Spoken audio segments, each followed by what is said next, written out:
हमारी कहानी है भोला की खास गीत।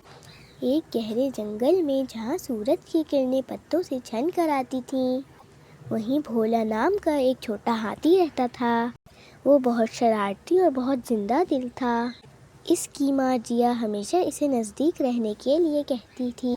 वो भोला से कहती थी, ज़्यादा दूर मत जाना, जंगल बहुत बड़ा और बहुत पुरस्कार है।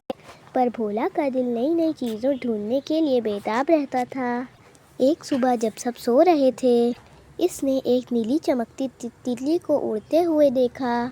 तितली दरख्तों के बीच से बेलों के नीचे से उड़ती गई और भोला इसके पीछे अपने कदमों से दौड़ता गया और वो ये भूल गया कि वो कितनी दूर चला आया है। अचानक तितली एक छोटी चट्टान के पीछे से गायब हो गई। भोला ने जब चट्टान के गिर्द झांका तो इसकी आंखें खुली की खुली रह गईं। वहाँ एक छोटा सा तालाब था। पानी इतना साफ था कि तह में पत्थर भी तारे की तरह चमकते हुए नजर आ रहे थे और पानी जंगल के पत्तों का गहरा अक्स बना रहा था। भोला खुशी से चिल्लाया, हुर्रा! इसे अपनी आवाज़ को जंगल की गूंज में सुनकर अपनी माँ की तंबी का एहसास हुआ। क्या वो खो गया था? वो रोने लगा, मैं कहाँ हूँ? फिर इसने गहरा सांस लिया और डराने वाले पौधों को देखा जिनके बीच से वो गुजर रहा था। धीरे धीरे अपनी बड़ी सूंड को सूंघने के लिए इस्तेमाल करते हुए भोला वापस इसी तरफ लौटने की कोशिश में था जिस तरह वो तितली के पीछे दौड़ गया था। मामा, भोला पुकारा, मैंने एक जादुई तालाब देखा। मैं जहाँ से गुजर रहा था मैं खो गया था। फिर मैंने अपनी सूंड की बात सुनी। वो जंगल से गुजर रहे थे और उसकी खूबसूरती को बढ़ा रहे थे। हाय फ्रेंड्स, कहानियों के में खुशामदीद। आज हमारी कहानी है जर्नी। एक छोटे गांव के करीब एक गहरा पुरस्कार जंगल था। यहाँ एलारा नामी एक छोटी बच्ची रहती थी जिसे तस्वीरें बनाने का बहुत शौक था। एलारा का ख्वाब था कि वो सरगोशी करते पत्थरों का महल बनाए जो जंगल के बीच में था। इसने इसे कहानियों में ही सुना था मगर देखा नहीं था। एक दिन एलारा ने हिम्मत की और फैसला किया आज ही वो सफ़र शुरू होगा। इसने अपनी छोटी डायरी और रंगीन पेंसिल थैले में डाल ली और जंगल की राह ली। जैसे ही वो ऊंचे घने दरख्तों में घेरी गई और रोशनी कम होने लगी, हर रास्ता एक जैसा लग रहा था। इसके छोटे कदम डर से लरज़ रहे थे। आखिरकार वो एक पुरानी काई लगी जड़ के पास बैठ गई और इसकी आंखों में आंसू आ गए। मैं गुम हो गई, इसने सरगोशी की। जो जंगल का काई तब निकला, छोटी फनकारा, तुम इतनी परेशान क्यों हो? इसने नरमी से पूछा। एलारा ने इसे महल के बारे में बताया। काई मुस्कुराया, मैं तुम्हें रास्ता दिखाऊंगा, मगर याद रखना इस सफ़र के लिए हिम्मत और सब्र दोनों ज़रूरी है।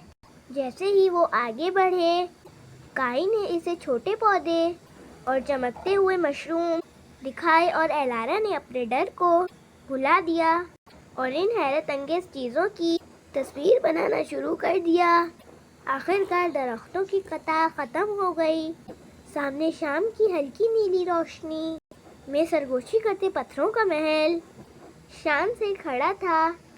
एलारा ने जल्दी से अपनी डायरी खोली और महल को बनाना शुरू कर दिया।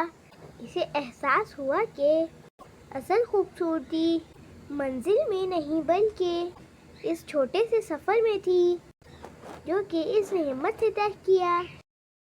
हाय फ्रेंड्स, कहानी और ख़जाने में खुशामदीद। आज हमारी कहानी है बादशाह और आदमी। एक छोटी रियासत में एक बादशाह हुकूमत करता था। इसे शिकार खेलने का बहुत शौक था। एक रोज़ बादशाह अपने सिपाहियों के साथ शिकार खेलने निकला। रास्ते में इससे एक आदमी नज़र आया जो लकड़ियाँ काट रहा था।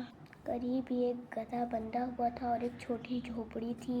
ये देखकर बादशाह बहुत हैरान हुआ कि गरीब की झोपड़ी बहुत छोटी थी और इसमें सिर्फ एक आदमी लेट सकता था। बादशाह कुछ दूर तक गया। अचानक तेज आंधी तूफान शुरू हो गया। बादशाह के सिपाहियों ने फौरन इसे वापस जाने का मशवरा दिया, लेकिन बादशाह ने कहा, तुम सब वापस चले जाओ, تو میں اس آدمی کی جھوپڑی میں رات گزاروں گا۔ یہ سن کر تمام سپاہی حیرت زدہ ہو گئے۔ ایک نے کہا، بادشاہ سلامت، اس جھوپڑی میں مشکل سے ایک آدمی رہ سکتا ہے، آپ ہمارے ساتھ واپس محل چلیں۔ مگر بادشاہ اپنی بات پر قائم رہا۔ اس نے کہا، تم سب سویرے یہاں آ جاؤ، میں یہ دیکھنا چاہتا ہوں کہ غریب اپنی زندگی کیسے گزارتا ہے۔ چنانچہ جب اس کے تمام سپاہی واپس چلے گئے تو بادشاہ آدمی کی جھوپڑی میں پہنچ گئے۔ وہ آدمی بہت خوش مزاج اور مہمان نواز تھا۔ اس نے بادشاہ کا پورا استقبال کیا، گرم دودھ پیش کیا جو اس کی پالتو بکری کا تھا۔ پھر اس نے بادشاہ کو کچھ پیاز کے ساتھ سوکھی روٹی دی جو بادشاہ نے کسی نہ کسی طرح کھا لی۔ پھر اس نے بادشاہ کے سونے کا انتظام کیا۔ چونکہ جھوپڑی صرف ایک بستر تھا اس لیے وہ خود باہر گھاس پر سو گیا اور بادشاہ کو بستر پر لیٹا دیا۔